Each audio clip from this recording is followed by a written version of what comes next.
नमस्कार दोस्तों, कैसे हो सभी। चलिए, संविधान के अनुच्छेद के संबंधित जो भी महत्वपूर्ण सवाल जवाब पूछे जाते हैं, चलिए उन पर कर लेते हैं चर्चा।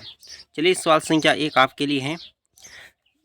संविधान सभा द्वारा अंतिम रूप से पारित संविधान के कुल कितने अनुच्छेद हैं? सही जवाब होगा अनुच्छेद और अनुसूचियां हैं।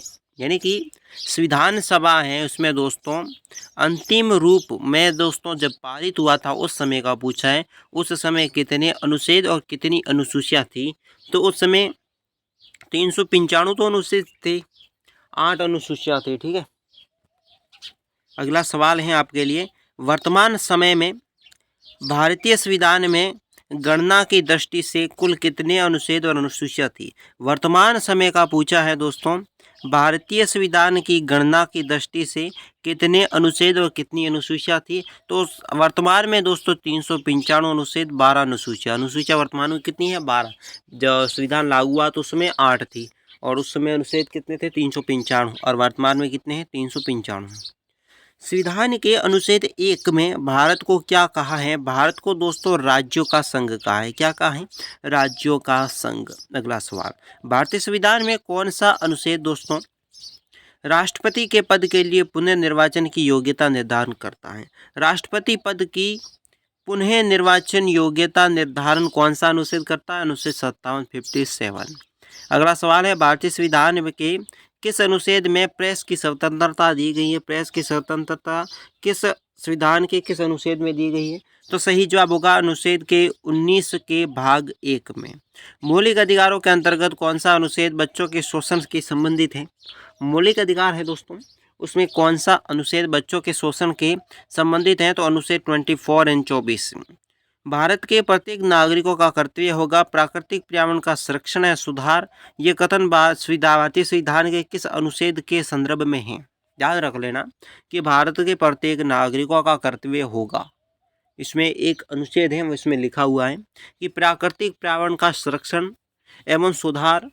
ये भारत के संविधान में लिखा हुआ है कि भारत का प्रत्येक व्यक्ति भारत में प्राकृतिक पर्यावरण का संरक्षण और सुधार करेगा। ये लिखा हुआ है अनुच्छेद 48 के ए में।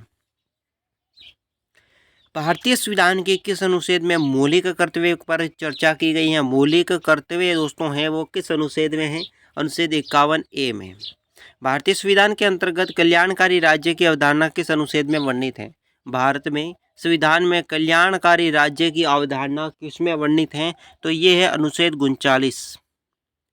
भारत के संविधान के किस अनुच्छेद के अंतर्गत भारत के राष्ट्रपति पर महाभियोग चलाया जा सकता है? भारत के संविधान के कौन सा ऐसा अनुच्छेद है जिसमें भारत के राष्ट्रपति पर महाभियोग चलाया जा सकता है? सही जवाब होगा अनुच्छेद 61 में महाभियोग चलाया जा सकता है।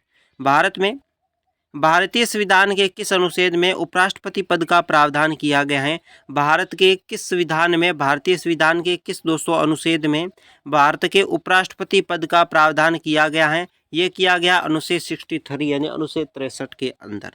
अगला सवाल है, कौन से अनुच्छेद संसद के दोनों अधिवेशन के 6 माह के अंतराल में अनिवार्यता उल्लेख करता है? संसद के दोनों सदन में किसके 20 महीने का अंतराल का अनिवार्यता रखता है? यह रखता है अनुच्छेद 85 यानी 85 को। अगला सवाल है, संविधान के किस अनुच्छेद के अंतर्गत राष्ट्रपति अध्यादेश जारी कर सकता है? संविधान के दोस्तों ऐसा कौन सा अनुच्छेद है जिसमें राष्ट्रपति अध्यादेश जारी कर सकता है? वो दोस्तों अनुच्छेद 123 के अंतर्गत राष्ट्रपति अध्यादेश जारी कर सकता है।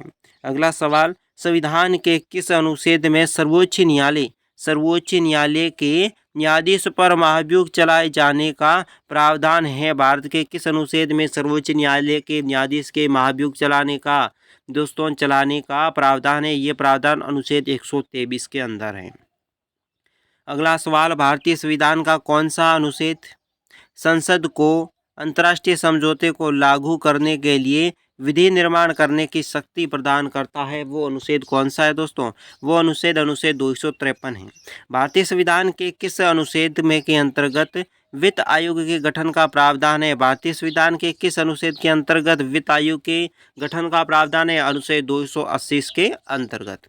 अगला सवाल देख लेते हैं। संविधान के अनुच्छेद 312 का संबंध है, संविधान के अनुच्छेद 312 का संबंध किससे है? ये संबंध दोस्तों है अखिल भारतीय सेवाओं से, अखिल भारत की सेवा है उनसे संबंधित रखता है। अगला सवाल है, भारतीय संविधान के किस अनुच्छेद में अनुसूचित जनजाति के लिए एक राष्ट्रीय आयोग का प्रावधान किया गया है? वो किस अनुच्छेद के अंतर्गत है? तो भारतीय संविधान में अनुच्छेद में जो अनुसूचित जनजातियों के लिए एक राष्ट्रीय आयोग का प्रावधान है वो है अनुच्छेद 338 ए में।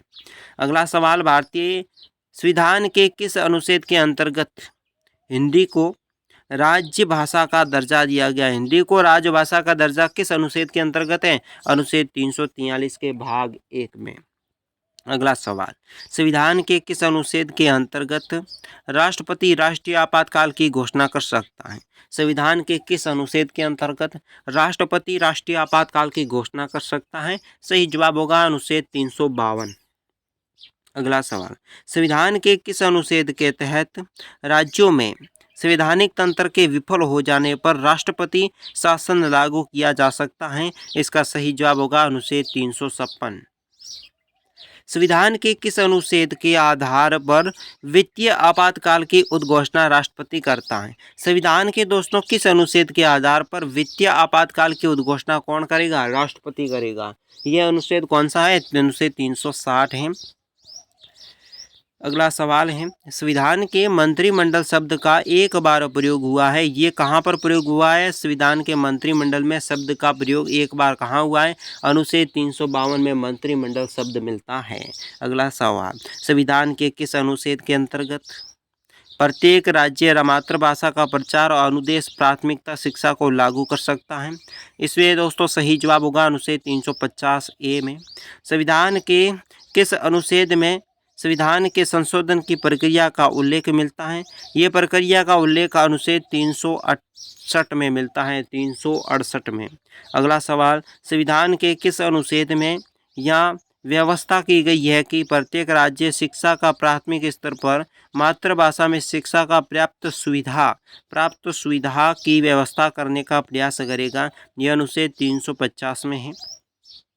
समभारतीय संविधान के किस अनुच्छेद में विभिन्न राज्यों से संबंधित विशिष्ट प्रावधान का उल्लेख मिलता है?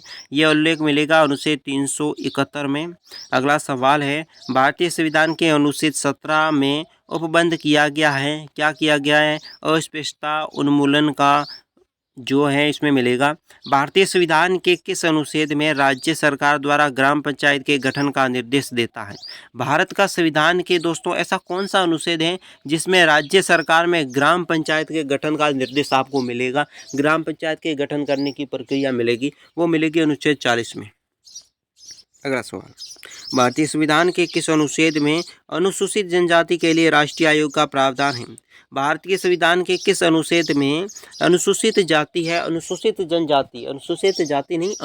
जनजाति के लिए राष्ट्रीय आयोग का प्रावधान मिलेगा? वो मिलेगा अनुच्छेद 338 के ए में। भारतीय संविधान के किस अनुच्छेद के अंतर्गत अखिल भारतीय सेवाओं का प्रावधान किया गया है? भारत के दोस्तों संविधान के किस अनुच्छेद के अंतर्गत अखिल भारतीय सेवाओं का प्रावधान किया गया? ये किया गया अनुच्छेद 312 में।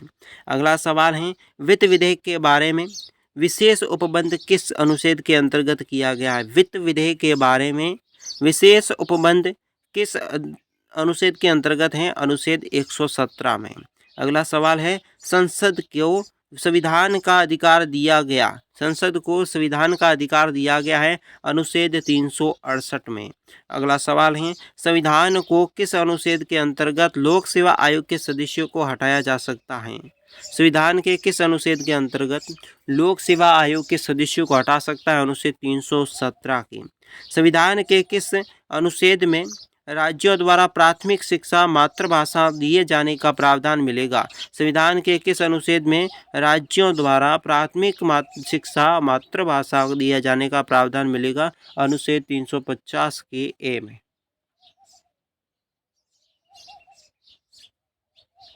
अगला सवाल है, भारतीय संविधान में समानता का अधिकार 5 अनुच्छेदों द्वारा प्रदान किया गया है, ये क्या है? भारतीय संविधान में समानता के अधिकार के 5 अनुच्छेद हैं, जो कौन कौन से हैं? सब अनुच्छेद 14 से लेकर 18 तक।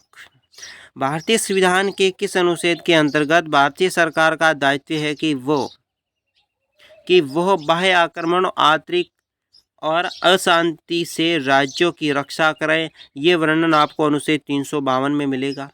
भारतीय संविधान के किस अनुच्छेद में भारतीय नागरिकों के मूल कर्तव्य शामिल हैं? भारतीय नागरिकों के मूल कर्तव्य भारतीय संविधान के किस अनुच्छेद में शामिल हैं? सही जवाब होगा अनुच्छेद 51 के क में। तो दोस्तों आज की वीडियो में बस इतना ही। चैनल को करें सब्सक्राइब, वीडियो को लाइक, दोस्तों के साथ शेयर कर लें, कमेंट करें, फॉलो करें और हमारे चैनल को अधिक से अधिक सपोर्ट करें, ताकि हमारे चैनल के अधिक से अधिक सदस्य बढ़ाने में सहायता करें, ताकि लाइव लेसन में हम मिल सकें। धन्यवाद।